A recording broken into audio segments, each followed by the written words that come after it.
اینجا لایو. درود میگم به تمام دوستانی که برنامه رو به شکل لایو میبینید و امیدوارم که هر کجا هستید خواه پیروز باشید. اینور پژمان رو داریم میگیریم. آها بس شد. هلو سلام. درود بر شما، خوبین؟ ممنون مرسی، شما خوب هستی؟ من بهتر از شما، هر جور باشم از شما بهترم. از صدای شما مشخص هستین. خوبین؟ بهترین؟ بعدش بهتر. محمد که کلا جیبه شده. ریستارتش باید کرد. اوکی. کلا الان در حال چیزه بستنش به چای و اینا. آره اوکی. آلرایت، یه لحظه من یه پیام رو چیز کنم.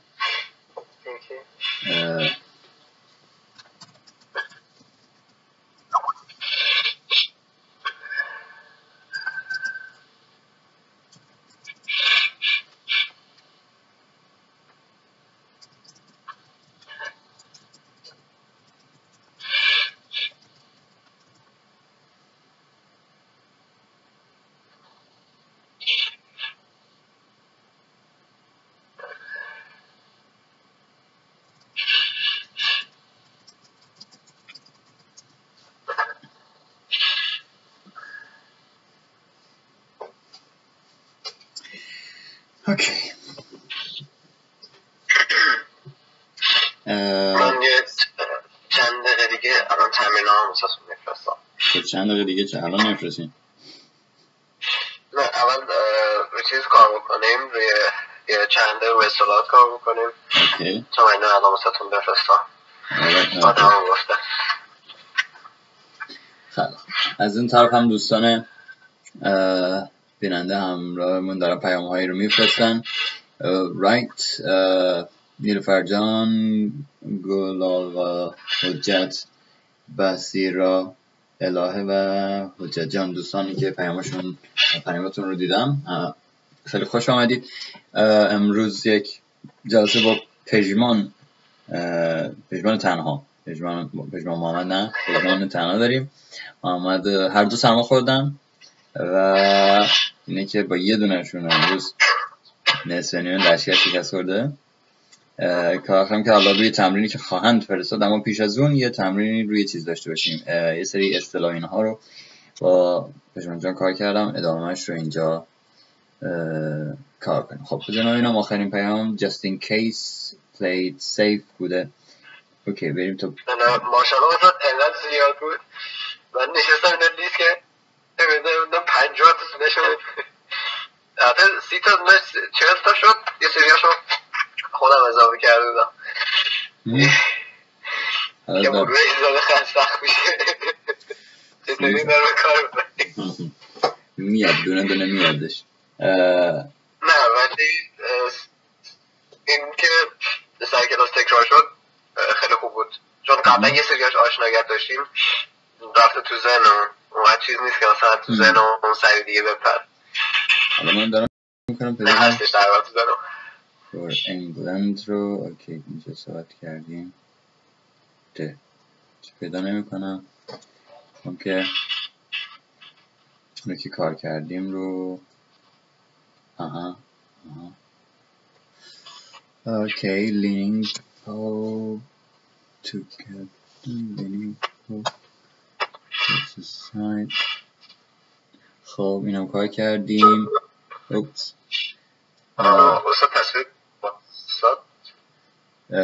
نشون میده کانکشن دوباره داره برقرار میشه. جوکس ساید رو کار کردیم. الو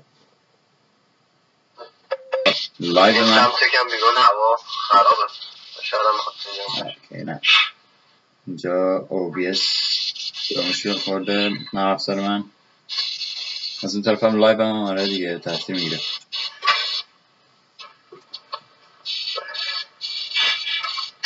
اوکی آفلاین هم اصلا وضعیت لایو خیلی بده. الان ثبت شد، نمیدونم درست شد یا نه. مینوایل تا این اینجوری داره کم زیاد میشه. من ببینم اینجا تا کجا کنیم. just in case just decide terms money to pay. اگرم لایو نشد باز خب مشکل نیست، من از این رکورد میکنم واسه محمد میفرستم، مشکل نداره. خب نه حالا لایو برگشته مثل اینکه درسته. آره هم بیننده هست هم کامنت هست، ظاهرا همه چیز درسته. اوکی بریم و حالا این اصطلاحاتی که دارم رو از این زیر ببریم. اوکی let me see. آخرین اصطلاح just in case. just in case رو آره اینجا پیدا کردم بالاخره، نمیدونستم کجا هست. اوکی just in case رو اینجا کار کردیم. play it safe رو کار کردیم. اوکی دوستانی که میشنن اصطلاح تو اگر توضیح نمیدم اینها رو تو جلسه پیشین پژمان و محمد میتونید ببینید. just in case play it safe to die died on me یا مثلا to die on someone in the middle of nowhere to play the innocent. That's a good question. اینا رو کلا کار کردیم درسته؟ بله. اوکی alright just in case هم رفتیم. to play a poem یا poem رو هم کار کردیم درسته؟ خیلی خوب. a hot potato چیه؟ a hot potato. a hot potato. hello تصویر شما را میگیم آره a hot potato. به چی میگیم a hot potato؟ اینو برای دوستانی که چت هستن بذارم. a hot potato منظورش چی هست وقتی میگیم مثلا فلان چیز الان hot potato؟ نمیدونم تا نشدم. hot potato یه موضوع داغه که کسی نمیتونه کاری باهاش بکنه. موضوع داغیه که الان مثلا همه باش درگیرن ولی کاری هم براش نمیتونن بکنن. فرض کنیم مثلا یه موزلی رو داریم اوکی مثل یه سیب زمینی داغ، میدنش به رئیس جمهور، میده به نمیدونم معاون میده به اون یکی میده به اون یکی، هر کی دست به دست، هیچ کسی هیچ کاری براش نمیتونه بکنه. موضوع داغیه که بحث همه مجامع و اینجور چیزا هست، همه جاها همه هر جا میریم بحث اونجا صحبتمونه ولی هیچ کسی هیچ کاری نمیتونه باهاش بکنه. اوکی این رو بهش میگیم just میگم a hot potato. مثلا میگیم که abortion is a hot potato in United States today. مثلا میگم abortion میدونی که چیه؟ نه؟ abortion سخت جنین. اوکی نه میتونم نه قانون مثلا مثلا میخوام اینو بگم abortion نمیشه قانونی براش اونجوری چیز کرد، نه میشه بیخیالش شد و نمیشه نادیده گرفتش. این رو مثلا ما میگیم مثلا این قضیه الان یه hot potato هست. مثلا کرمانشاه problem is a hot potato today in Iran. امروز چیز بحث کرمانشاه، زلزله کرمانشاه مثلا hot potato هستش. مشکل کسی هم کاری براش نمیتونه بکنه. اوکی پس a hot potato میشه بحث داغ روز که کاری هم براش نمیشه کرد.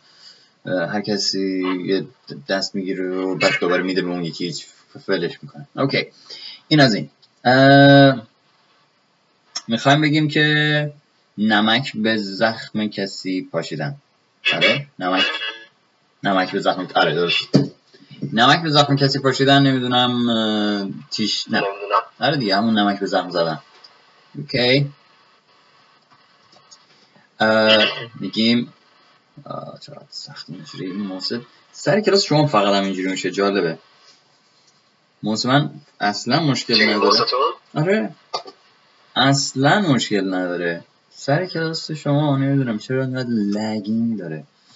alright to add insult to add insult to injury. اوکی، ما میگیم نمک به زخم زدن. تو انگلیسی میگیم چی؟ add insult to injury. مثلا آره یه نفر یه عزیزی رو مثلا دست داده، حالا ما به جای اینکه بریم مثلا تسکینش بدیم اینها میریم در رابطه با اینکه چه میدونم فلان چیز رو هم ازت بنامون یکی مون الان نمیدونیم مثلا چه میدونم یه کارایی یه چیزایی رو یه حرفایی رو وسط میاریم که اصلا اونجا مناسب نیست یا هر چیز ماننده این. میگیم to add insult to injury. اوکی، وضعیت رو از اون که هست بدتر هم بکنیم. مثلا شما سرما خورد. آره صدای شما اوکی، ولی to add injury to insult to injury، شما صداتون که سرما خورد و اینام که هست، اینترنت هم هی بدتر و بدتر میشه. اوضاع از اونی که هست.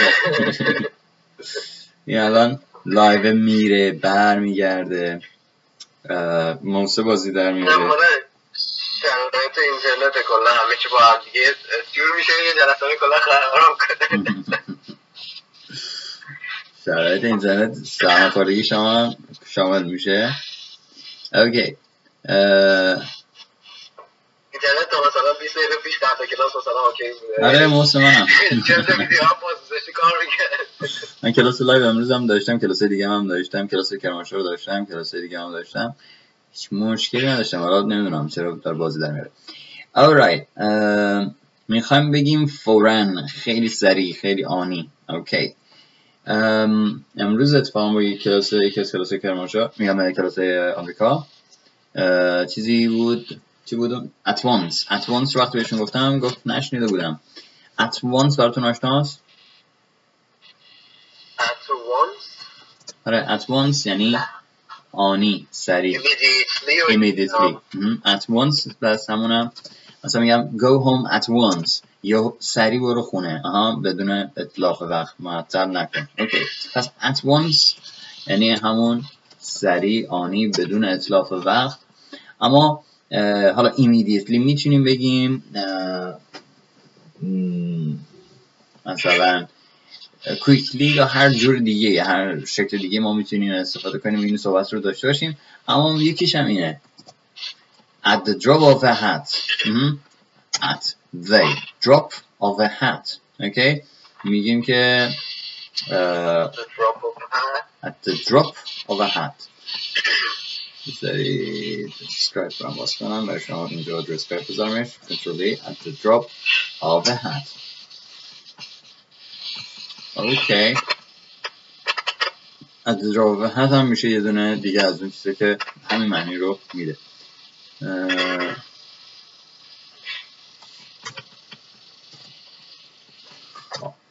اینم از این. صدای نویز هم افزوده شد to add insult to injury. صدای نویزی هم که نبود اونم افزوده شد. نویز میده، من نمیدونم بعضی هدفونه چیه، چه گوش خودم هم نویز میزنم، همه چی داره جمع میشه. گود توقیه دادم بگذاریم. اصلا نمیدونم این لایو محمد چیز دستش برسه از این ویدیو، من اونو نمیدونم. حالا خوب چیزا اصطلاحات رو براتون میفرستم اون بهش کار کنم، ولی چیزی که داره ضبط میشه ویدیو آوتپوت نشون میده که اصلا وضعیت خوبی نیست. اوکی، اما یه اصطلاح داریم که تو انگلیس خیلی زیاد استفاده داره. وقتی یکی میخوام بگیم که ما بریم از اول شروع کنیم، همه چیز اصلا یا مثلا یه کاری رو، یه پروژه رو، یه برنامه رو جلو میبریم، بعد یهو به این نتیجه میرسیم که اصلا خراب شد، ولش کن، بریم از اول. To start from scratch یعنی از ابتدا آغاز کردن، یعنی از به بسم الله. اما وقتی میخوایم برگردیم به ابتدا، این scratch دیگه نیست. مثلا آره میخوام بگم مثلا فلانی همین کارا رو خودش از بیس شروع کرد، از ابتدا خودش شروع کرد، یعنی همه چیز رو خودش مثلا راه انداخت آورد برسون به اینجا. میگم مثلا she started the business, she did that from the scratch، یعنی از همون اولش. اما وقتی که مثلا ما یه کار رو انجام میدیم، میبریمش تا یه مرحله میرسونیمش، خراب میشه، بعد دوباره برگردیم از ابتدا، دوباره روش کار کنیم، به یه جا خوب دوباره برسونیمش، میگیم let's go back to the drawing board. آها. back to the drawing board یعنی برگردیم از اول ببینیم کجا کارمون اشتباه شده، کجا محاسباتمون به هم ریخته، کجا از اونجا دوباره شروع کنیم. back to the drawing board. الان نویز بیاد شما. آره میگم مثلا برق، صدای ساوند افکت برقه.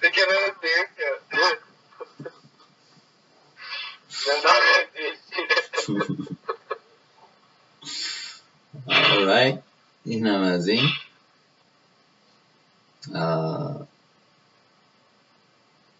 اوکی سکوت میکنیم میره مثل اینکه everything is playing up today. everything's playing up. Yeah, exactly. alright یه چیزی هم داشتیم، یه استودیو هم داشتیم همون playing up بود ولی خب یه چیز دیگه، زمین فوتبال چی میشه؟ زمین فوتبال فکرم استادیوم میشه نه؟ تو استادیوم ما یه زمین داریم. زمین فوتبال زمین فوتبال فکر کنم یه بار گفتیم اینجا هم نمیاد. آره یه بار اتفاقا توی یکی از سپیکینگ ها بود که مثلا اونجا مردم توی چی هن؟ توی فیلد. اوکی فیلد فوتبال فیلد. فیلد یعنی همون زمین فوتبال رو بهش میگیم فیلد. حالا فوتبال فیلد یا whatever فیلد، حالا هر چی که از بیسباله. اما مثلا تنیس چی؟ اونو نمیتونیم بهش بگیم فیلد نیست. مدلش فرق میکنه. مثلا تنیس یا بدمینتون اونو بهش میگیم چی؟ اون میگیم here we go اون میگیم کورت. تنیس کورت. آره به اون میگیم کورت. میش میگیم تنیس کورت، بدمینتون کورت، بسکتبال کورت حتی. بعد اونی که مثلا روش دونده ها میدوند اون چیز رو چی میگیم؟ اون دیگه نه کورت. آره پیست دور زمین دور فیلد تو استادیوم اونم بهش میگیم ترک. اوکی ترک. حالا ترکی که برای دوندگی دو میدانیه، ترکی که برای پیست چی میگن موتور سواریه یا حتی اتومبیل سواری رو بهش میگیم. یه دونه کلمه 500 معنی داره. خب هر کدوم متفاوت اینجوری ابهام پایین میاد. این اتفاقا قدرت زبان. محمد من تو کلماتش لیست کلماتش نگاه کردم گفتم خدا این چرا 4 جو نوشته. من پرسیدم گفتم من چرا 4 جو نوشتی اینجا، این مگه نمیدونی معنیش چیه؟ گفت بزن یه دقیقه توی کمبریج زدم دیدم فقط داشتم اسکرول میکردم اینقدر معنی مختلف. آره این ولی وقتی که مثلا هر کدوم معنی خودشو داره و مثلا اسپسیفیک داره خب اینجوری خیلی ابهام رو میاره پایین، تعداد واژه‌ها میره بالا خب ولی از اون طرف ابهام میاد پایین. مثلا ما یه چیزی رو داریم مثلا پوست. اوکی حالا پوست درخت، پوست میوه، پوست بدن، پوست زمین، پوست همه اینها خب این خیلی ایجاد ابهام میتونه بکنه، ولی خب وقتی میایم توی حالت تخصصیش میبینیم نه به اون میگیم پوست، به اون میگیم این، به اون میگیم اون، به اون یکی میگه چیز دیگه، هر کدوم یه اسم خاص خودش رو داره و این قدرت زبان هستش. شما مثلا نمیدونم توی انگلیسی به همه اینا نمیگید مثلا سکین و بستگی داره و دونه بدونه اسمشون فرق میکنه و خب این خیلی کمک میکنه به استفاده از زبان. امروز مثلا تعریف کردن یا مثلا نشسته بودیم ما تعریف کردیم توی دیگه از کلاس‌ها یکی از دوستان کامنت کردن define. خب define هم یه جور تعریف کردنه اوکی ولی نه تعریفی که مثلا دوست میشینن با هم تعریف میکنن اینها. خلاصه وقتی که ما برای هر کدوم یه واژه جدا داشته باشیم این ابهام رو میاره پایین، کار راحت تر میشه. یعنی در واقع کار صحبت کردن استفاده از زبان راحت تر میشه. یادگیریش شاید دشوارتر بشه ولی به حال مزیت اینا. خب پوست میوه، پوست میوه چی میشه؟ پوست کردنش که میشه پوست درخت، پوست میوه اینا همون گفتین اسکین نمیشه. اسکین نمیشه. چیز که میشه trunk of a tree، البته اونم میشه چیز ترانکش میشه زودین ترانک میشه خود کنده. اوکی. پوست درخت الان زدم نوشتم فروت سکین، همش عکس چیز آورده، دقیقا فروت سکین آورده. نه سکین برای انسانه، برای میوه میشه هول. بعد برای بادوم، برای گردو، برای صدف میشه شل. اوکی. دیگه جمع زیاده. دیگه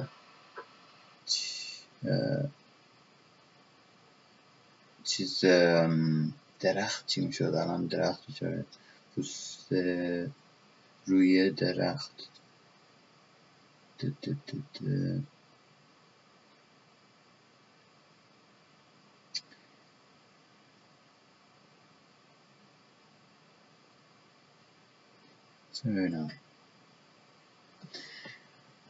الان باید برم از دوست خوبم گوگل بپرسم. اوکی. ترانک. درست ترانک چی میتونه باشه؟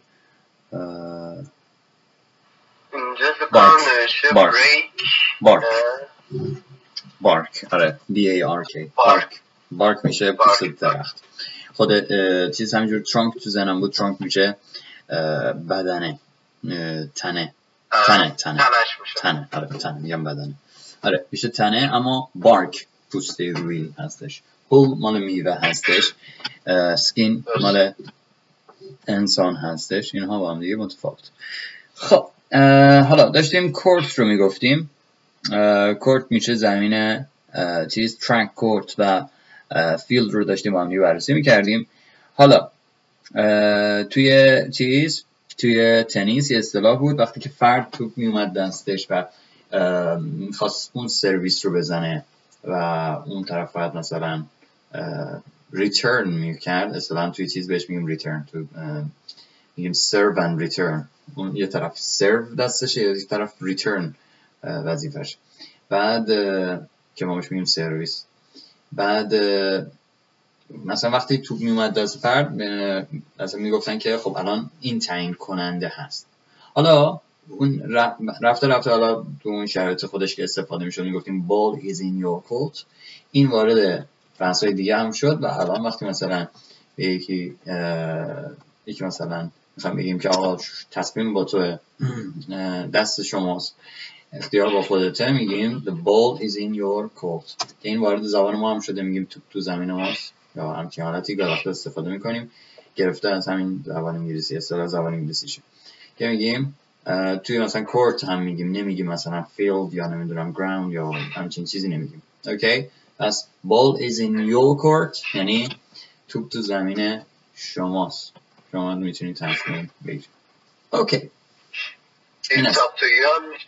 It's up to you یعنی به خودت بستگی داره، خودت میدونی، حالا تصمیم با تو. این هم یه جور به خودت ارتباط داره. ولی چیز وقتی میگیم the ball is in your court یعنی حالا قدرت دست شماست، اختیار دست شماست. It's up to you. من اضافه کنم بهش up to you. این رو بستراف اینجوری بیشتر میشه. It's up to you به خودت ربط داره، خودت میدونی. ولی وقتی میگم که مثلا now the ball is in my court یا مثلا now the ball is in your court ball، خب این یعنی حالا قدرت دست توه، حالا تصمیم گیری با توه، حالا اختیار با توه.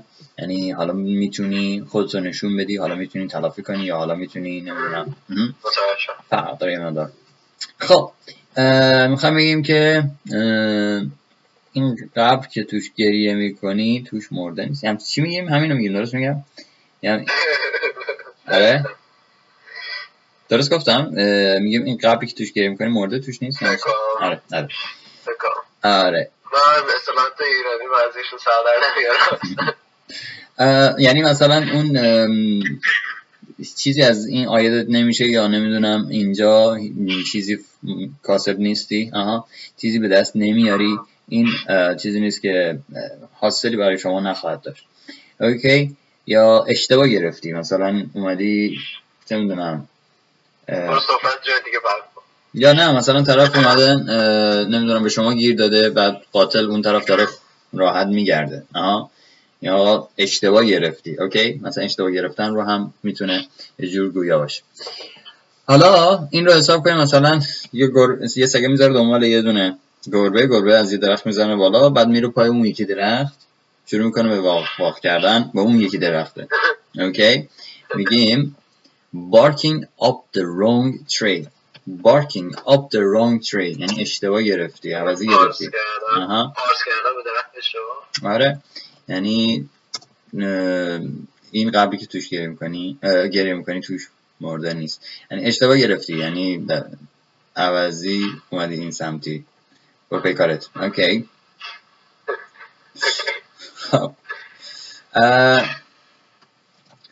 این یه جمله دارم براتون میفرستمش، با یکی از دوستانم کار کردم، این رو ببینید، بهم ایرادش رو بگید. یه ایراد تو این جمله هست برای دوستانی هم که توی برنامه لایو دارن برنامه رو میبینید، براتون الان نوشتمش. They played football under the rain. این جمله به نظر ساده میاد اما یه اشتباهی توش هست. یه لحظه ببینیدش، به من بگید که ایرادش چیه. چه اشکالی داره این؟ کجا فرستادی دوستان؟ توی اسکایپ. اسکایپ واسم نیومد. تو اسکایپ براتون یعنی هرچی که فرستادید نیومد. هرچی که فرستادم پس اینترنت شما وضعیتش هنوز آپدیت نشده. اگه میتونید توی تلگرام بفرستید تو گروه. Here we go. تلگرام. شما عکسارم فرستادید. اوکی. تسکم داریم، پس زودتر بریم سراغ تسکمون. خب این جمله رو بررسی کنیم، میرم. They played football under the rain. این جمله مشکلش چیه؟ Under the rain. Well done. Under دیگه نمیشه، under فارسیه. Exactly. اینو کار کرده بودم باهاتون؟ نه. اوکی، well done. نه under اصلا یه جوری خیلی تو چشم میزد. اوکی، خوبه. آره، حالت فارسی داره. ما خیلی همون مثلا اینها رو بر اساس چون با ترجمه جمله سازی میکنیم، این اشتباهات ممکنه از همون سر بزنه. میگیم on in the rain, in the sun و in the shade. اوکی، اینو یادمون باشه. اوکی، من این عکسایی که فرستادی رو سیف کنم که اومدن توی چیز تلگرام.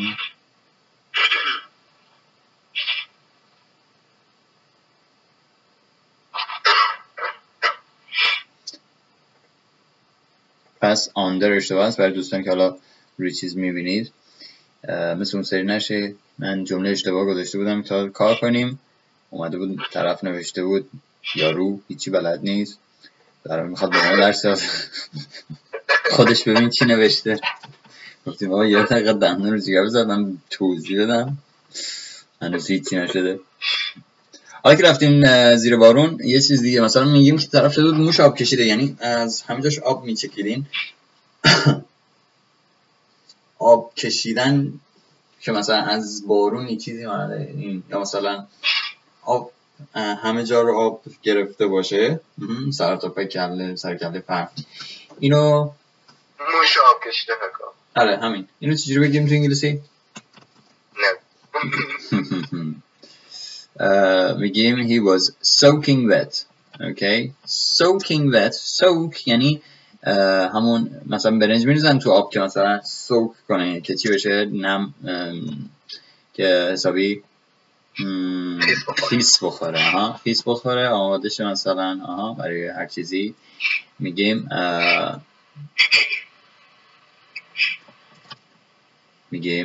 soaking wet. اوکی، بذاریم هر چیز چیه که نرم شه از اون خیس بودنش. حالا این غیر از این که مثلا تو جای سوکینگ جای دیگه استفاده داره، اون هیچی.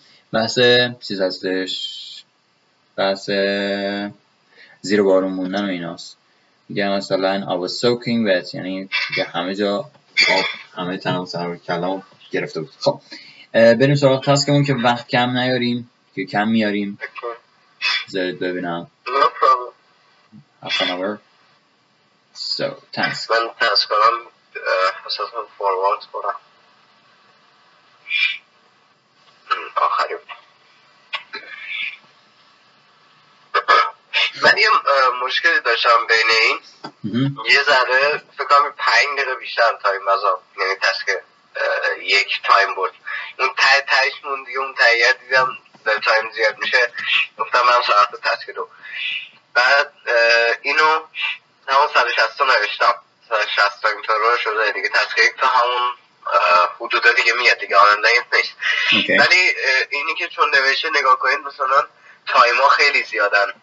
بعد یه حالتی داره مثلا میخوایم بگیم از اینجا مثلا ساعت 6 بوده، بعد مثلا ساعت 6 ساعت بوده، بعد مثلا تا مثلا ساعت 8 این شده 400 من، یعنی 400 نفر. بعد مثلا اونم مثلا اون نفر اون ساعت 7 مثلا وسط چی میشه؟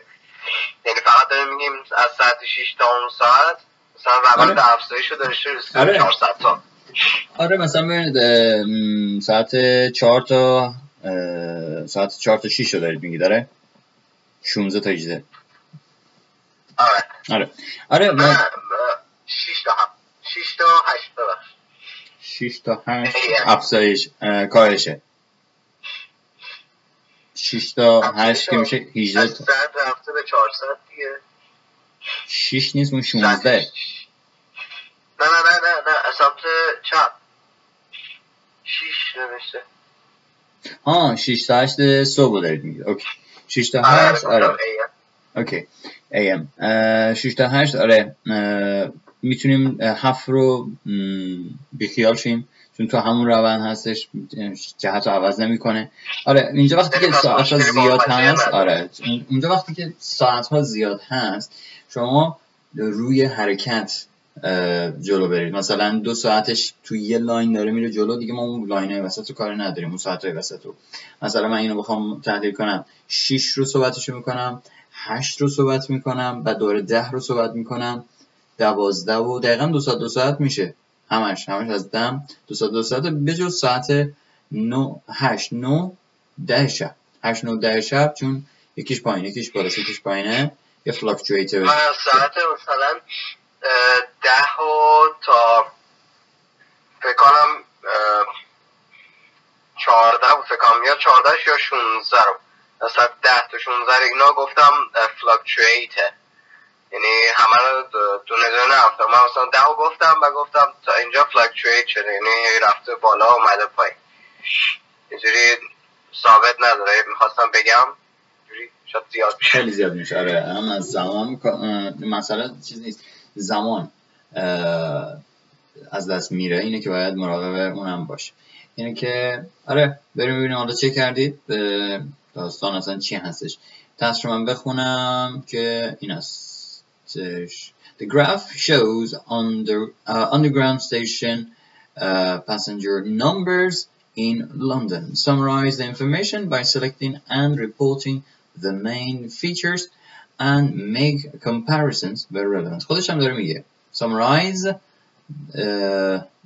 the information by selecting and reporting the main features. Okay, نکته اصلی فیچر اصلی این قضیه. حالا دونه دونه بخوام بگیم خب ساعت 6 رو 100 ساعت بعد اینقدر نه، مین فیچرز اون پیکا اینا رو لو اون ساعت شلوغی را اینا رو بتونیم پیدا کنیم صحبت کنیم. alright بریم ببینیم چه گفتید در این باره. خیلی خب. The supplied graph demonstrates information. چرا بزرگ نمی کنم راحت تر ببینم. Okay, the supplied graph demonstrates information about about it. آره یه ذره بعدش چیه؟ نوشتم about a comparison on number of travelers who travel by underground. About a comparison in London. خب the supplied graph demonstrates information about a comparison. نه ما اینجا comparison نداریم. چی با چی داره مقایسه میشه؟ بین ساعت ها. خب اینجا مقایسه نیست، اینجا در واقع یک استاتیکه، یه چیزه، یه سری داده است، یه در واقع یه شمارشه. اوکی، مسافر تو این ساعت چی رو با چی پس با مقایسه میکردیم؟ شما میتونید مثلا مقایسه کنید ساعتایی رو با ساعتای دیگر رو اگه بخواید، مثلا جایی که رلوونته. من فکر کردم مثلا ساعت ها همه رو داره با هم مقایسه میکنه، ساعت 6 انقدر بوده، 7 انقدر بوده.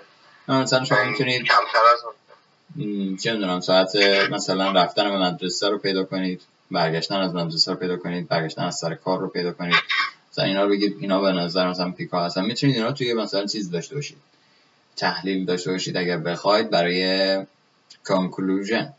اما مثلا آره میتونید مثلا میگید که چی میگم، مثلا ساعت 4 به نسبت همه کمترین میزان مسافر رو داره. این یه مقایسه است. ساعت 8 صبح یا 7:30 تا 8 صبح به نسبت همه شلوغ‌ترین ساعت آندرگراوند تو این استیشن هستش. اینا مقایسه است. این مقایسه ها رو انجام بدید، ولی این یک قیاس نیست که مثلا میگم مردها اینقدر بودن زنها اینقدر بودن، مثلا بعد آمار بده و اینها، و بعد ما یه سپلای گراف داشته باشیم، یه گراف داشته باشیم که مثلا gives information about a comparison. نه همچین چیزی نیست. اوکی، comparison جا about comparison رو برده با آنو بعد بگیم پس the supplied graph demonstrates information on number of travelers. Exactly. So the supplied graph demonstrates information about information about چشم برداریم. The supplied graph demonstrates information on the number of travelers who travel on the ground. Okay, travelers traveling through underground. یا مثلا میتونیم بگیم travelers commuting through underground between 6 a.m. to 22 یا 6 to 22 in London. مثلا حالا commute رو میتونستیم اینجا استفاده کنیم، رفت و آمد، اون رفت و آمد هر دو طرف رو در نظر میگیره. travelers و travel دوتاشون پشت سر هم نیاد. travelers who commute میتونستیم این رو بیاریم between 6 to 22 in London. اینجوری خورده سنگین ترش میکنه. خب بعد چی گفتیم؟ they and چی؟ the y and x axis delineates بعد نوشتم یا اشتباه نوشتم. delineates گفتید اوکی، ولی چرا s داره؟ ما دو تا axis داریم. the y and x axis delineates به خاطر چیز بود، چون فکر کنم یه گفته بودید بعد از and اگه اون که مثلا فرد باشه وربش هم فرد میاد تمام. اون either orه، اینجا انده. اون either orه. مثلا من میگم my sister and I، خب حالا باید بگم is یا بگم am یا بگم are. اگه آره انده دیگه، and میاد جمع میکنه. اوکی and جمع. the y and x جهان مثل شو برمیداری. اوکی the y and x axis delineate the time and number of people respectively. خب time and number of people زمان مردم هم تعیین میکنه. the time منظورم اون تایم بوده و شمار یعنی تعداد افراد به ترتیب، یعنی y داره مثلا تایم رو نشون میده، x داره اون یکی نشون. برعکس نوشتم. نه اصلا مسئله اون نیست. اگه شما بگید the time and مثلا میگیم the height and number of people، اینجا height به مردم نمیاد، مال مردم نمیشه. چرا؟ چون که ما داریم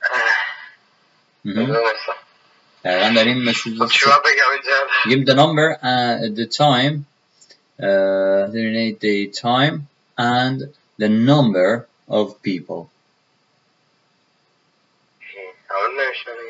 نه یه دیگه بذاریم درست میشه. The time and the number. The number of people. Okay. یا مثلا برعکس اگه میچیدیمش خب دیگه اونم راحت تر میشد، میگفتیم که اگه برعکس می نوشتیم اون وقت the number of people and the time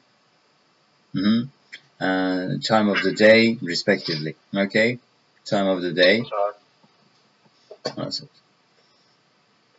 استاد یه تلفظ می‌خواستم من تا حالا چکش نکردم، گفتم حالا بپرسم. این گلانس رو تو بریتیش یا پاش گلانس میگن یا هم گلانسه؟ گلانس. گلانس. Thank you. Okay. A glance at اینجا تیش افتاده. The given chart it can be plainly seen. plainly معنی clearly نمیده؟ چرا plainly که اوکی مشکل نیست. من مشکل اینجا با ایتیه که اینجا داریمش. A glance at the given chart shows. A glance نمیدونم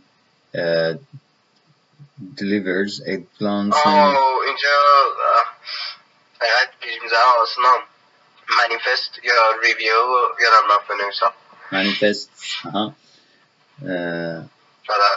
هم بعد ایتو نوشته با الان خواندن نامکام یا نمیخوره. آره دیگه بعدش دیگه اونم پشترش بهش نمیخوره. اوکی شما دو تا جمله رو در واقع استارت زدید ولی تمامش نکردید. بگیم a glance at a given chart manifest that it can be clear manifest that it can be clearly seen. نه میتونم اونو میتونیم دیگه باید برداریم چون اون glance داره اینو میگه. A glance at a given chart demonstrates مثلا نمیدونم هر کدومی که بخوایم استفاده کنیم با توجه به اینکه تا اینجا کدومی که از واژه‌ها رو استفاده کردیم کدوم نه. Demonstrates that the number یا مثلا demonstrates that most of people travel at 8 a.m. and at یه همچین چیزی. یا a glance at the given chart رو برداریم و بگیم it can be clearly seen that most of people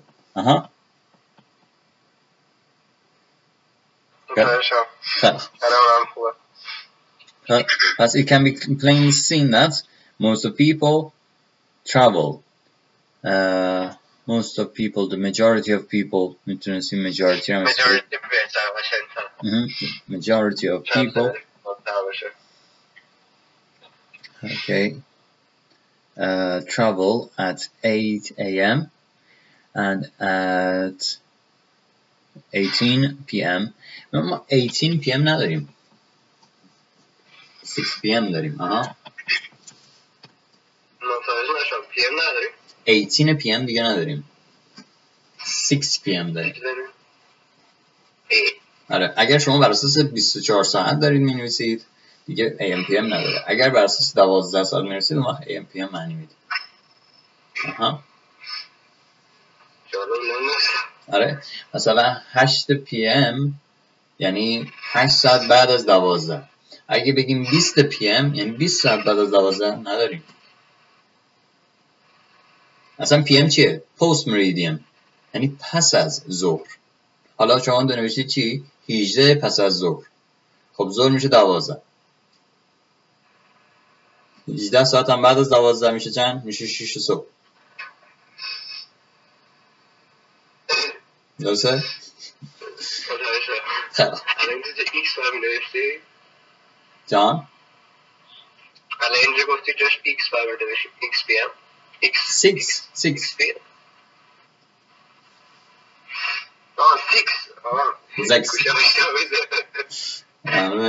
گوشاتون چک کرد.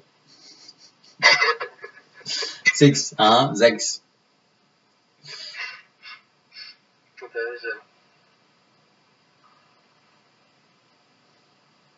okay 6 p.m. With a slightly difference. Slightly. سلام دارید. بله شما چی؟ خیلی حتی بس تصویر که اصلا ستاپ شده. این دیگه از اون برای قشنگ میشه فهمید چون الان اوکی شد. اوکی. الان اوکی شد. شما چی گفتید یاری؟ بگید الان کجا بود؟ خب بعد از 6 p.m. رسیدیم به آره at 6 p.m. with a slightly difference به خاطر چیز گفتم نمیدونم درسته یا نه اگه شما هم تلاش کردم برسیم که سوالی بود که خواستم اونجا از بپرسم این بود که اگه دقت بکنید ساعت 8 با ساعت 18 دقت بکنید یه تفاوت خیلی کوچیک داره یعنی یه ذره مثلا اون 18 یه ذره کمتره درسته حتی هم واسه میگم با یک کم تفاوت اوکی خب ولی شما گفتید نه به جای اینکه باید بگید با یک کم تفاوت گفتید با کمی با به کمی slightly یه چیزیه که ly داره با قید رو داره وصل میکنه اوکی باید بگیم یه تفاوت ناچیز کم میشه چی slight آره slight difference slight adjective ly دادید بهش کردیدش قید آره adverb پس میگیم with a slight difference با یک تفاوت consequences این کلا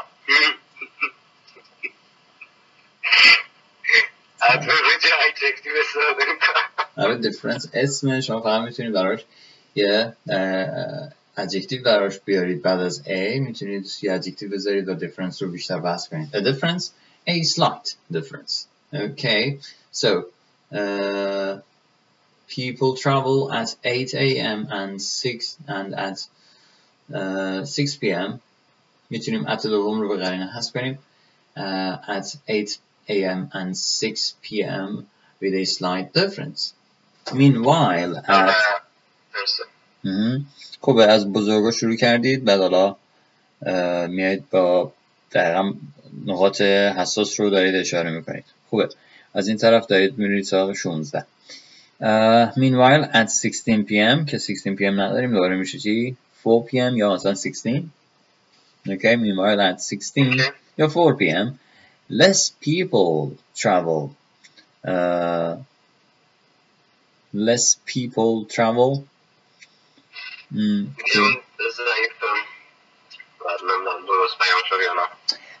درست هست ولی خب همون که گفتید ضعیفه میتونیم مثلا بگیم at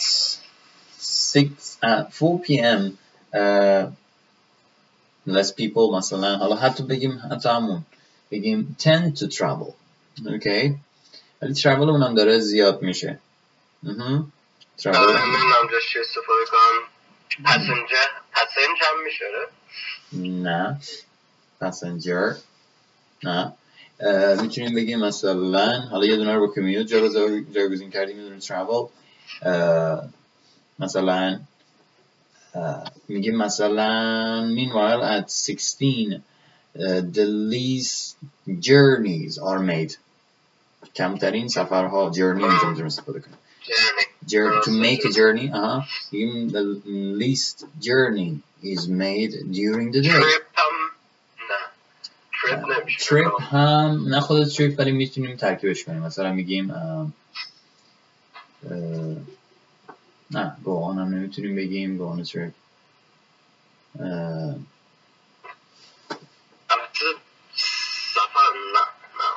یه دونه trip اتفاقا توی که از چیزا داشتم کار میکردم چی گذاشتیم جاش میتونیم اینجا حالا make a journey بیاریم make a journey the least journey is made اینو میتونیم اینجوری این شکلی بیاریمش بگیم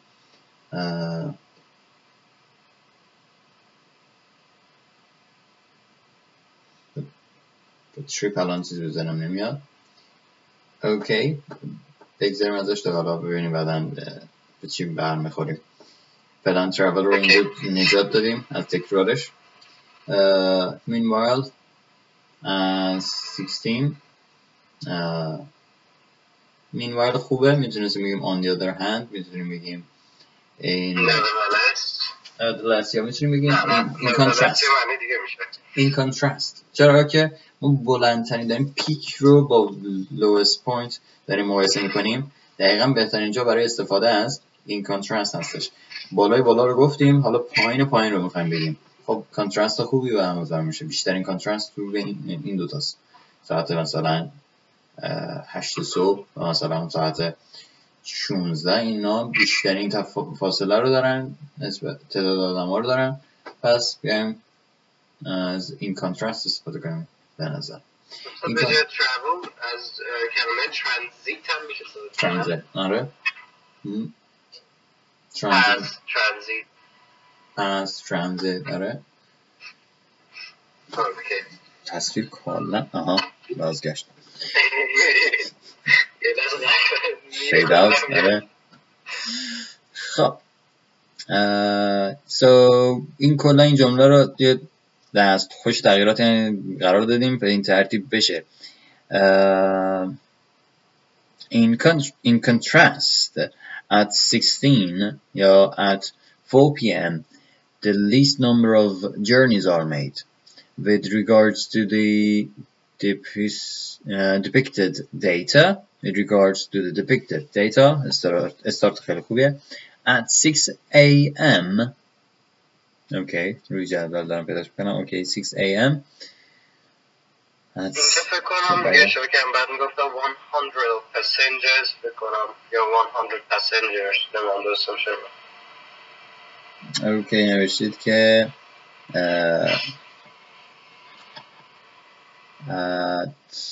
at 6 a.m.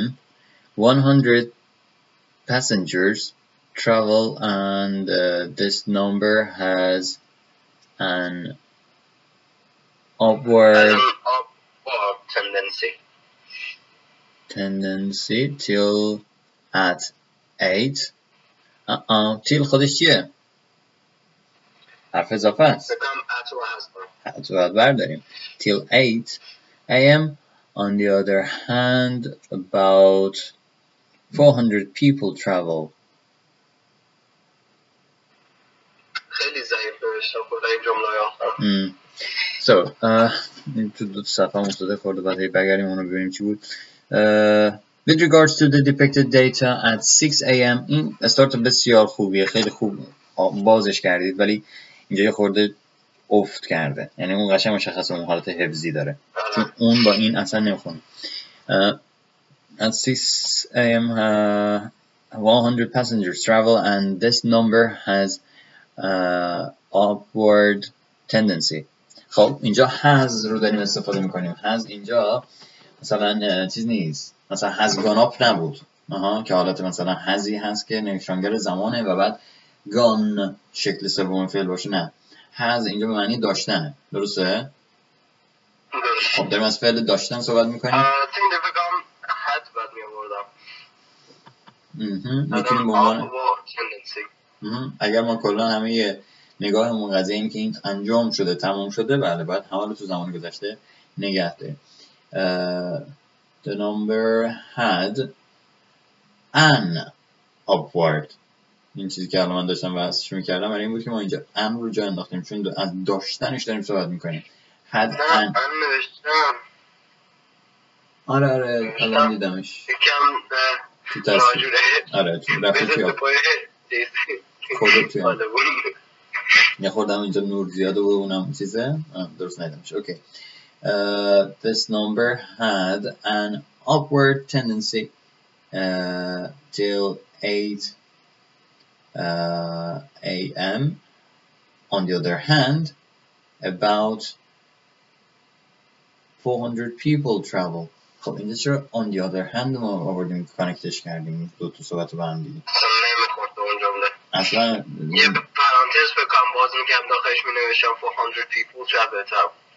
آره اصلا on the other hand رو یعنی حالت میاد اینجوری اعلام میکنید من خیلی با on the other hand آشنا نیستم، نمیدونم کجا چیا رو باید به هم بحث کنم. on the other hand رو من زمانی استفاده میکنم موضوعش یه چیز دیگه است که این مثلا یه مبحث چیزی داره میگه بعد یه جوری دیگه میخواد بگه نه دیگه بیانش بکنی ولی طرف دیگر رو میخواد بررسی کنه متفاوت مثلا تو ترجمه همش میبینی از طرف دیگه یعنی میخوام بریم حالا از یک جنبه دیگه از یه موضوع دیگه یه فیچر دیگه رو باز کنیم مثلا میگم که این موضوع به اینا کمک میکنه از طرف دیگه برای محیط زیست هم مناسبه یعنی من مثلا موضوع رو با تو همون راستا مثلا خوبیاشو دارم میگم بعد از طرف دیگه مثلا این رو هم بهش نگاه میکنم که چه کمک‌هایی به جای دیگه میکنه پس یه موضوع رو تو همون راستا میخوایم اشاره کنیم میایم از on the other hand استفاده میکنیم ولی اینجا اصلا موضوع یه چیز دیگه ساعت‌ها یه چیزه تعداد یه چیز دیگه است همون پرانتز بهترین فکر کنم یکی از بهترین موضوعا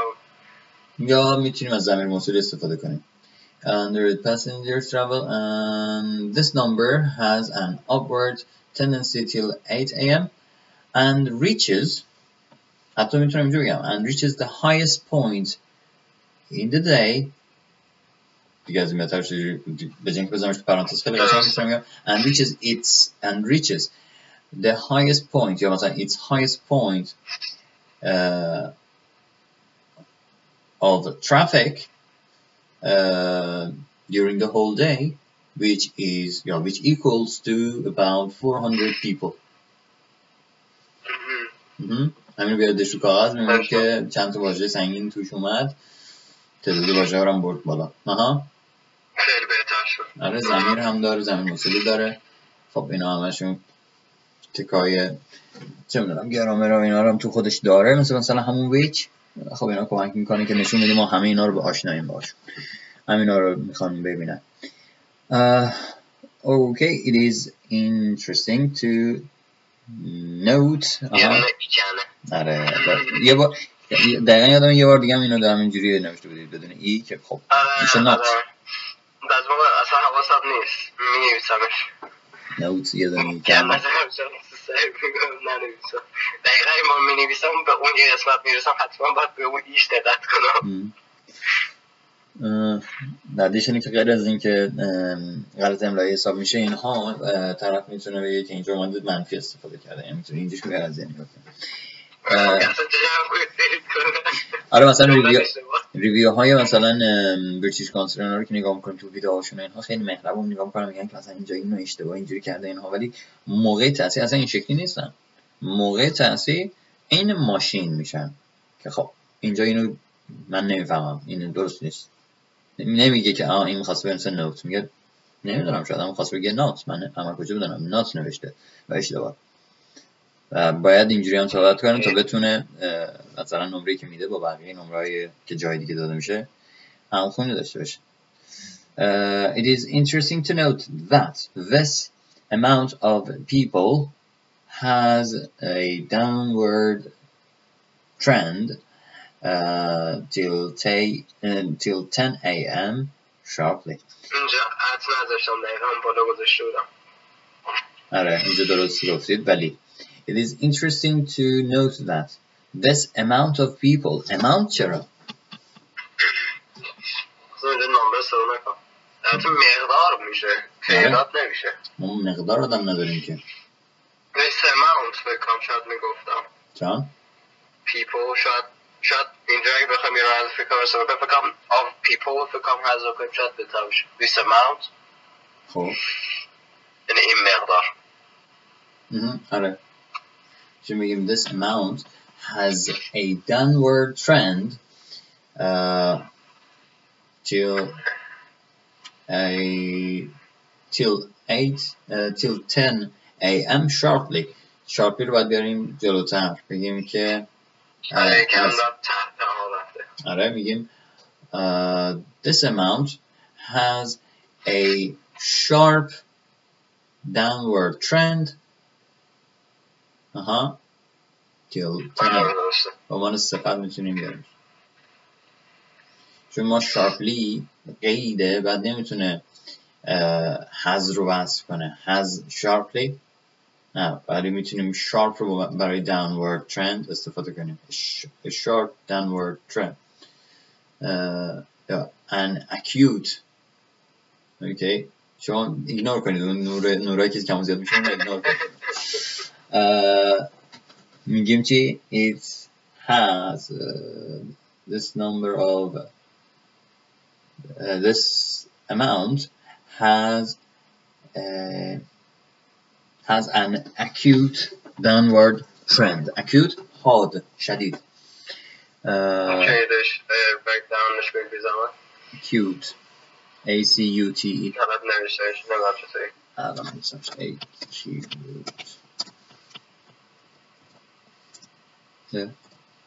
acute. برای توی چت هم میذارمش. acute شدید حاد مثل بیماری و اینا. اوکی. خب کجاست؟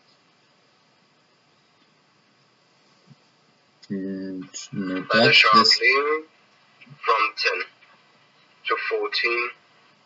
From 10 to 14 it from 10 to fromش در افش کوچیکه؟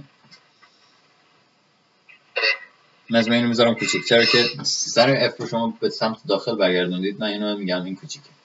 همونجا وقتی هم که نگاه میکنم به آو، آره آو هم که درسته یکیش از اون آر بزرگتره ولی به خاطر مدل سر اف من این رو اسمش میذارم کپیتال اسمال. و بعد نگاه میکنم به آو که در وسط جمله آوردید اون قلاب بودن سرش اون حالت عصایی داشتن اون یکی هم نگاه میکنم اینم اونم همینه. پس اینم یه غلط دیگه میگیرم از این. From 10 to 14 it can be seen. چرا زنبور اینجا چیکار میکنه؟ اومدید سین رو دبل ای می نویسید، بی رو هم دبل ای نوشتید، شده زنبور.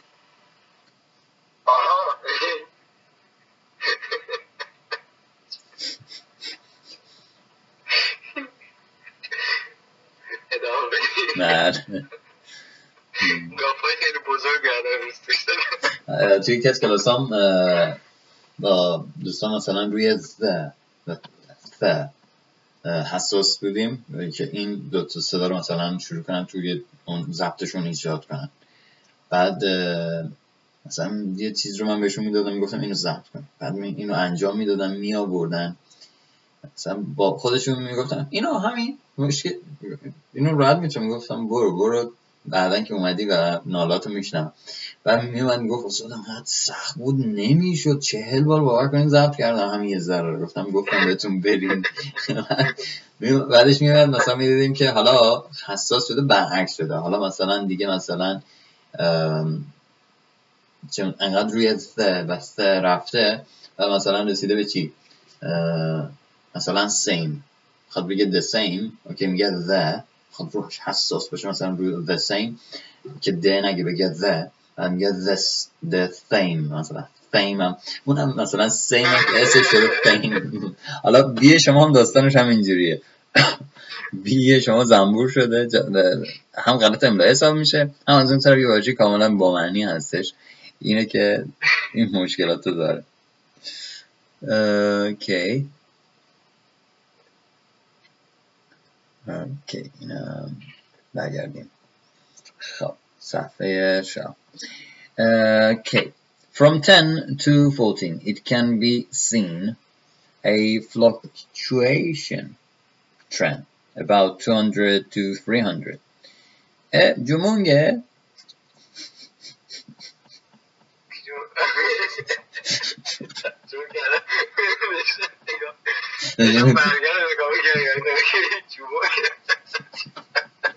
هنوز ایران داره اون رو نشون میده.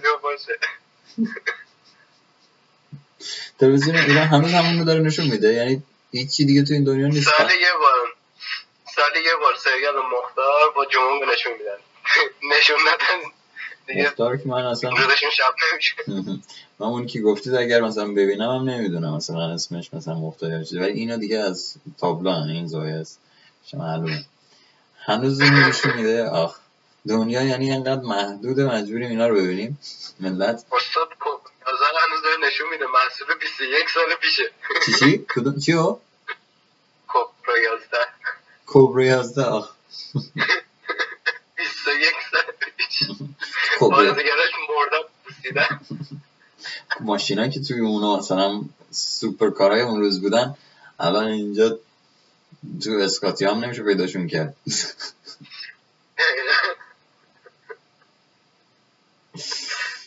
خب باشه بذار ببین مسئله نیست، لابد مردم دوست دارن دیگه، نداشت داشتن چیکار کنن.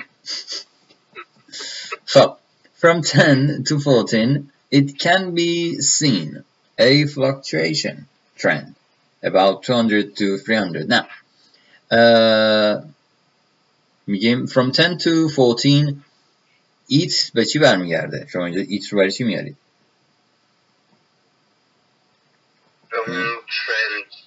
ترند نه بر نمیگرده جلوشه. اوکی به این ترتیب میگم چی from 10 to 14 گافا رو میدارین یه به اون بر میگرده اون بری بر میگرده.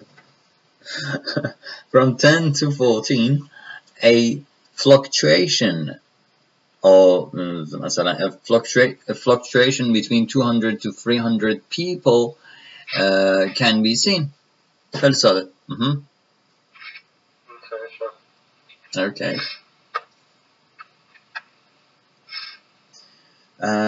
But this amount this amount unexpectedly decreased by 100%.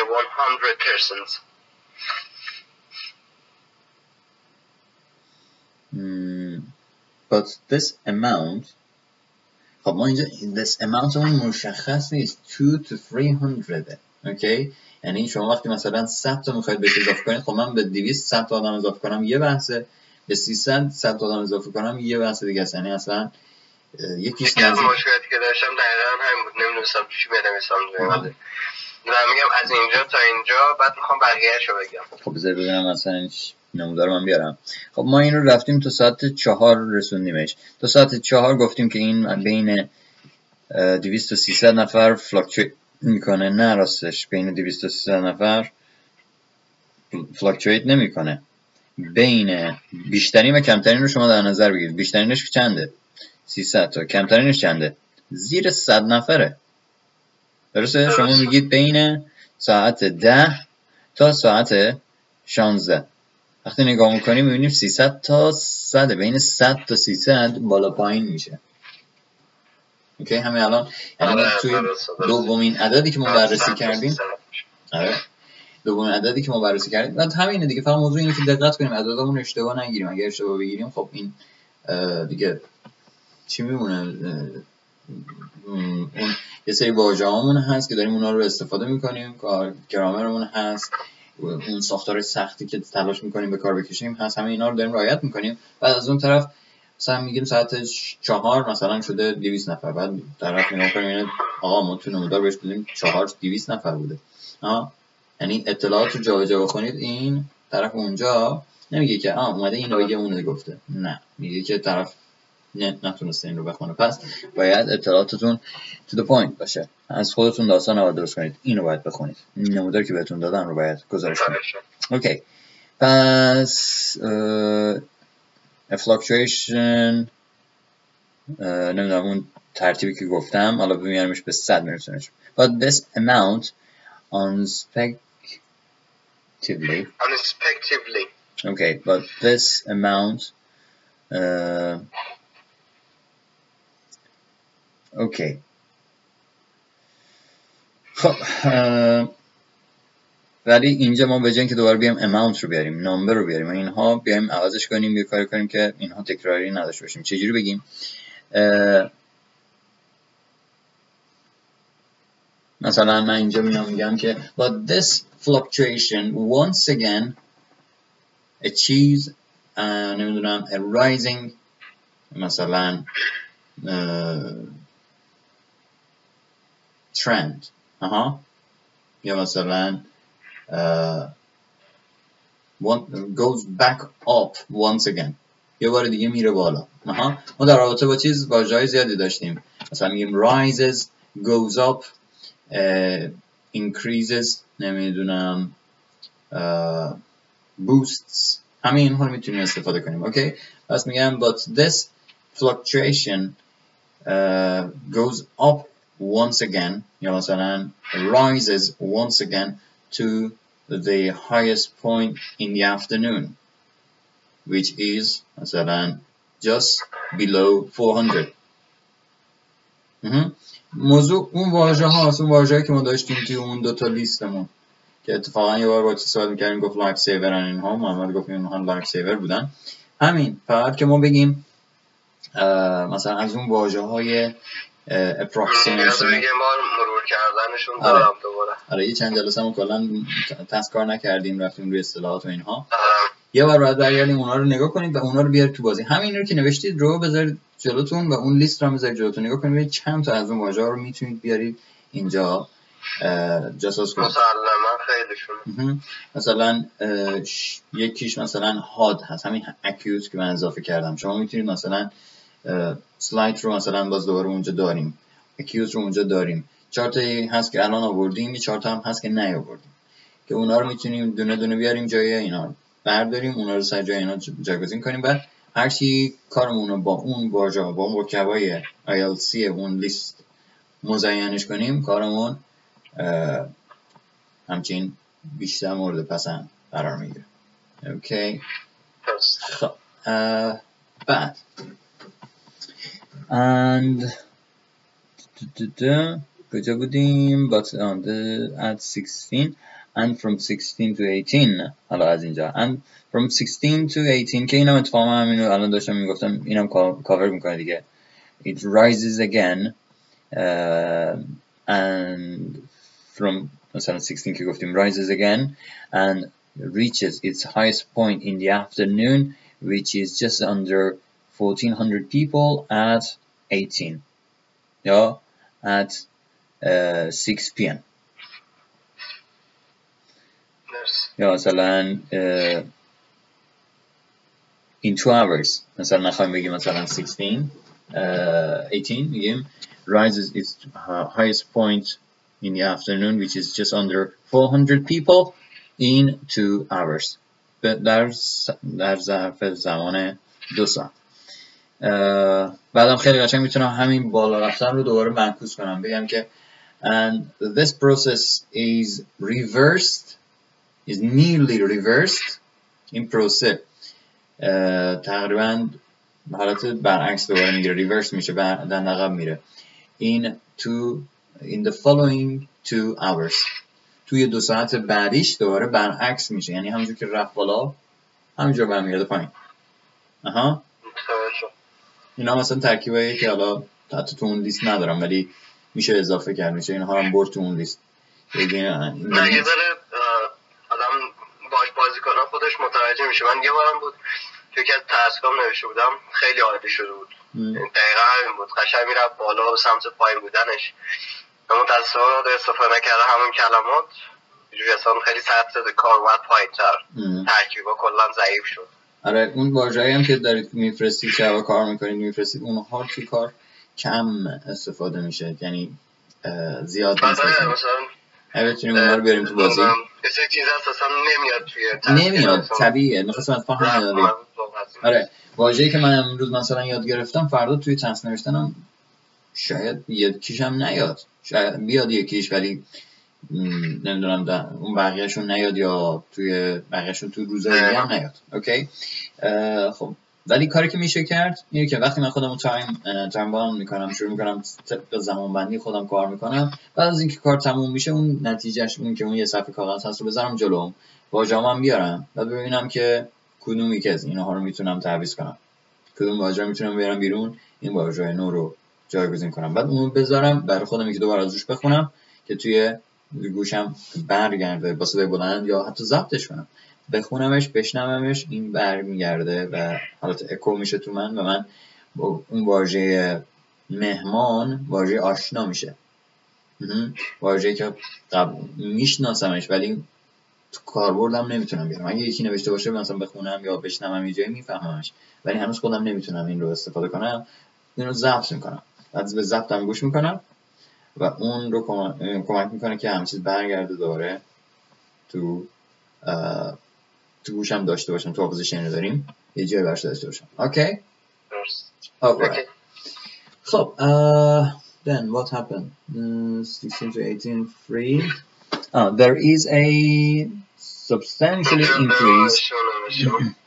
John? there is a آره یه دونه هیچ در واقع هیچ آر نوشتی، ارغ نوشتی به قوله چیزا. There is a substantially increase. دوباره چی؟ قید دوباره آره ly گذاشتی دور و قید هم برای increase قید آوردید. چی شده؟ به خاطر ویروس ویروس سرماخوردگی فکر کنم اینجوش کرده. Substantial increase from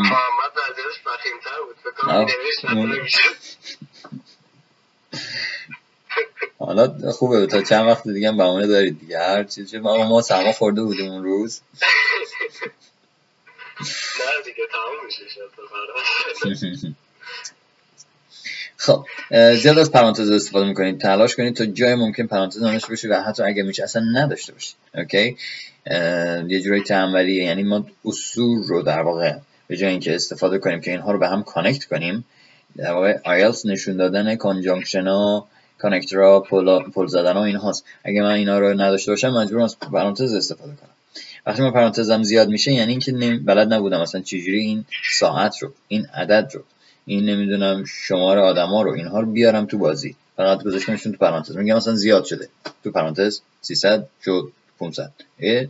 خب بنویسش بیارش تو بازی، بنویس مثلا با از اینجا به اینجا.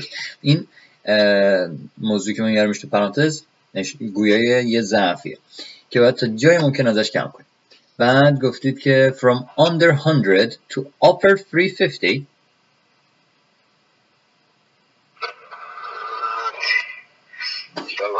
over بیش از over 350. اوکی؟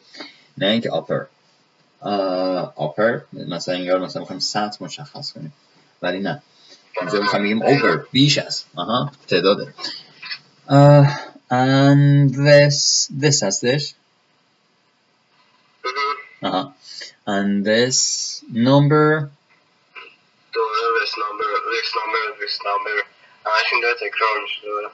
and this number decreases. میتونم بگم this value این میزان، این value میتونیم بیاریم یه بارم به جاش. یه بار گفتیم amount، یه بار گفتیم نمیدونم whatever، عوضش کردیم چند بار، این بار میگیم value. and this value decreased to upper than 100 more than 100 people. person جمعش میشه people.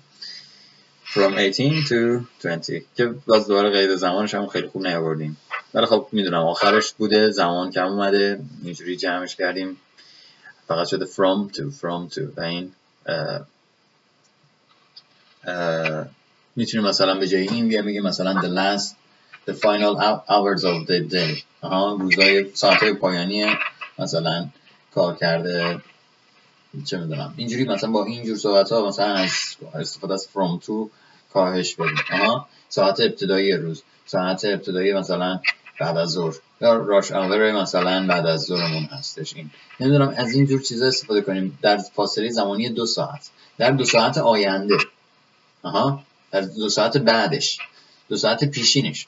یعنی با اینجور صحبت ها به جای اینکه بیام بگیم 18 تا 20 20 تا 22 نمیدونم 8 تا 9 9 تا 12 اینها رو که بگیم from this to that بیایم بگیم مثلا تو 2 ساعت following که پس از اون میاد،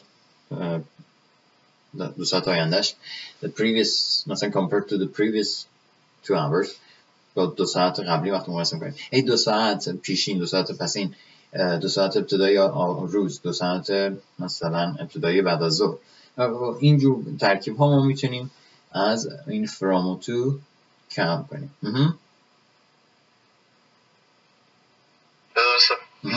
Good. خیلی خوب، اینم به این سان. خب ما اینجا الان تسک 1 مون با همون 160 تا به جای رسید. بعد تسک 2 شما بذار ببینم. تسک 2 وضعیت جالب نداشت. تسک 2 نوشتم نسبت به ویدیوهایی که دیدم خواستم بنویسم. قشنگ تلاشم توی این بود که مایند مپینگ کنم.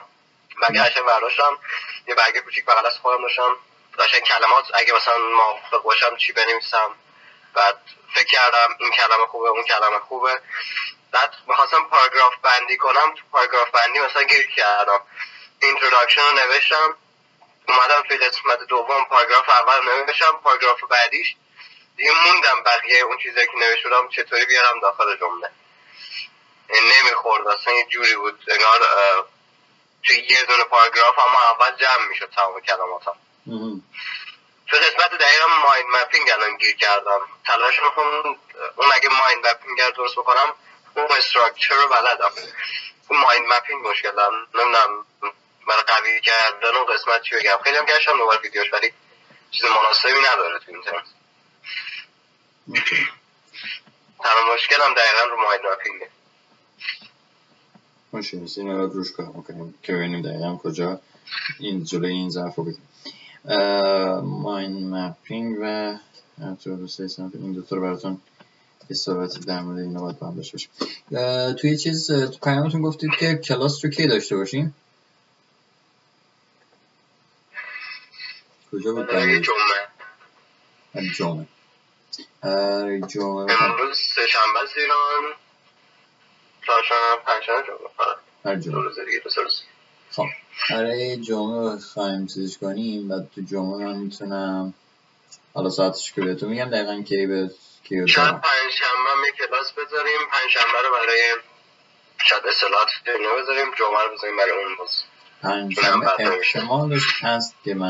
احتمالش هست که من نباشم، یعنی هستم ساعتی رو، ولی بعد از اون باید برم برای یکی از دوستان ماشینی رو خریده همراهش کنم که بریم بیاریمش. احتمال ماشینم اگه اوکی بود خودتون بگید، مشکل نه، برنامه‌تون نکنید. آره اگه چیز باشه، اگه اوکی باشه با ماشین من میریم که اگر اون خریدنی بود ماشینو بخر برداره اون بشیم پشت اون ماشین بیاریم. بعد بهتون میگم. اما جمعه رو ساعتشو بهتون میگم. بذارید ببینم. خب اما خب برای اینو که پرسیدم واسه اینه که بدونم برای مشکلی که دارید ازش صحبت میکنید که چجوری میتونیم حلش کنیم. شما برای جمعه به این ترتیب یه تسک دوباره باید مهیا کنید که بتونیم روش کار کنیم تا بعد تو اون جلسه یه بار میام از تسک 2 شروع میکنم. آره از تسک شروع کنید، از تسک دو که کم نیاد. تو این تقریبا هم کارش کمتره، هم زمان کمتر نیاز داره، همین که یه جورایی نقشش مشخصه دیگه. حالا گاهی وقتا نه همین هم سخت میشه، ولی کلا نقشش مشخصه. اینجا رفت بالا، اینجا اومد پایین، اینجا رفت جلو، اینجا به این شکل شد. گاهی وقتا مقایسه است و برای این هم خیلی چیزی که لازم اینه که اون لیست هایی رو که داشتیم رو مرتب مرور کنید که اون واژه داخل لیست ها بیاد تو کار. اون رو انجام بدید. من اون رو براتون درست میکنم. توی روز جمعه به این ترتیب ما باید روی تسک دوباره کار کنیم. ولی خب حالا تلاش میکنیم یه نیم ساعتش رو، یعنی کوتاهش رو مختصرش کنیم تا یه نیم ساعتی روی نمیدونم روی اصطلاح اگر خواستید یا همین از بحث فکر کنم هنوز از اصطلاح اینو منتهی شد، چون یکی دو جلسه رفتیم رو اصطلاح، یکی دو جلسه دوباره تسک کار کنیم بعد برمیگردیم رو اصطلاح. نه خیلی خوب.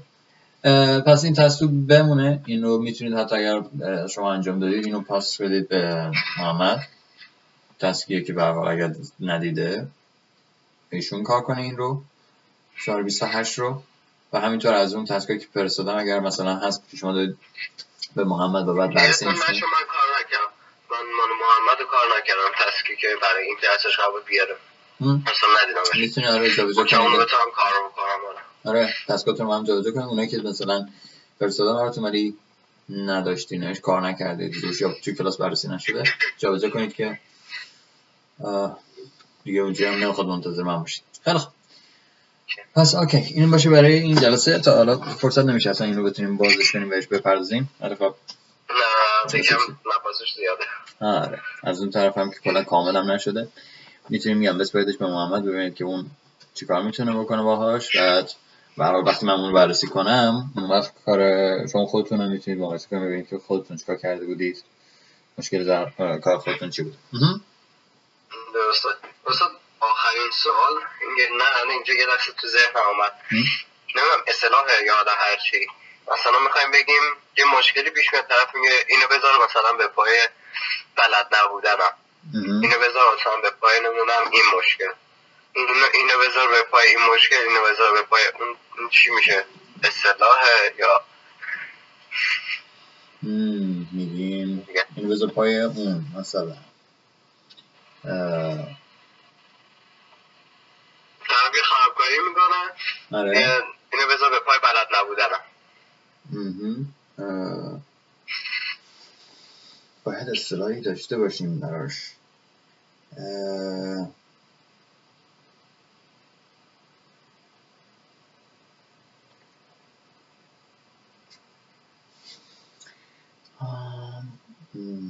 بذارش به پای بی تجربگیم.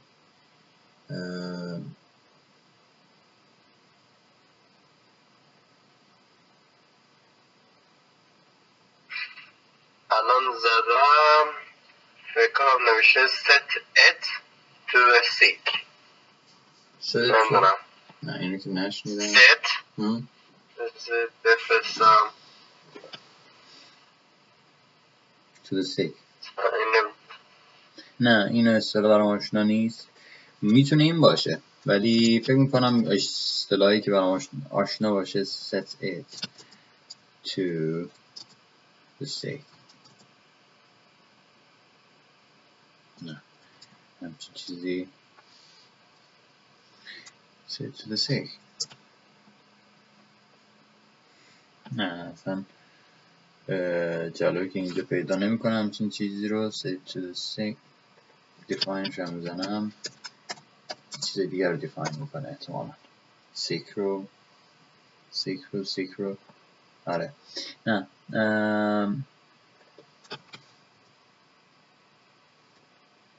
نه نمیشناسه این رو ولی فکر میکنم اصطلاحی ماننده داشته باشیم.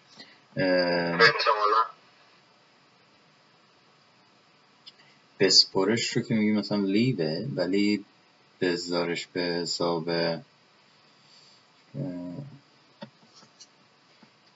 باید چکش کنم ببینم چجوری میتونم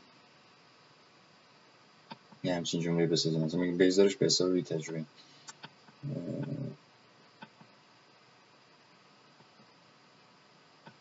ببینم چی پیدا میکنم باشه. دارم فکر میکنم. اوکی پس چرا اینم پیدا میکنم توی جلسه بعدی تلاش میکنم توی جلسه بعدی آماده کرده باشم. اوکی ممنون. جمون تموم شد. من شما رو با جمون تموم میسارم. نه یه نیم ساعت مونده. نیم ساعت دیگه هنوز هست چه روده دراز. اوکی بسیار خوب. شب خوبی داشته باشین. همچنین میرانتون بدرود.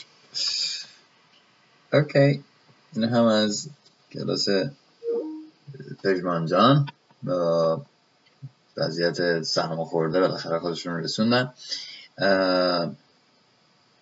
ممنون از شما دوستانی که همراه بودید. پیام شما رو دارم میبینم و ببخشید که توی کلاس لایو دوستانی که به کلاسشون لایو هست امکان این که بتونم دونه دونه پیام های شما رو هم بخونم نیست. به حال مشقایی که میفرستم خودش به وقتا تموم نمیشه و نوشته هاشون به وقتا چون همون موقع کلاس به دست من میرسه نمیتونم شیرش کنم مثلا بفرستم جوری که شما بتونید ببینید که چی نوشتم و ما در مورد چی داریم صحبت میکنیم. و وقتا کار من خودم نمیدونم مثلا تسکی که ما امروز قراره کار کنیم چی هست. دوستان کار کردم میارم و من بررسیش میکنم ببینم ایراداش رو مثلا برطرف کنیم. این هستش که این مدل کلاس درک میکنم که مقدار چیز نیست همین روشن نیست پیکچرش ولی خب مثلا اونجایی که رو اصطلاح و اینا کار میکنیم باز امیدوارم حداقل اونا تونسته باشه مفید بوده باشه، مطلبی بهتون داده باشه. و حالا برنامه بعدی لایو هم که مشخص بشه، خب اینجور که صحبت کردیم جمعه یه برنامه لایو دوباره با پژمان محمد خواهم داشت. کلاس شنبه مدیسا رو دارم برای لایو و بعدش هم دوشنبه هم که برنامه پرسش و پاسخ هست که اونجا دیگه میتونید بیاید و پرسشاتون اونجا مطرح کنید، اون که سر جای خودش هستش. حال این بود جلسه امروز، امیدوارم که ازش مطلبی آموخته باشید و توی فرصت‌های دیگه بتونم ببینمتون. تا اون موقع پیروز و شاد باشید. بدرود.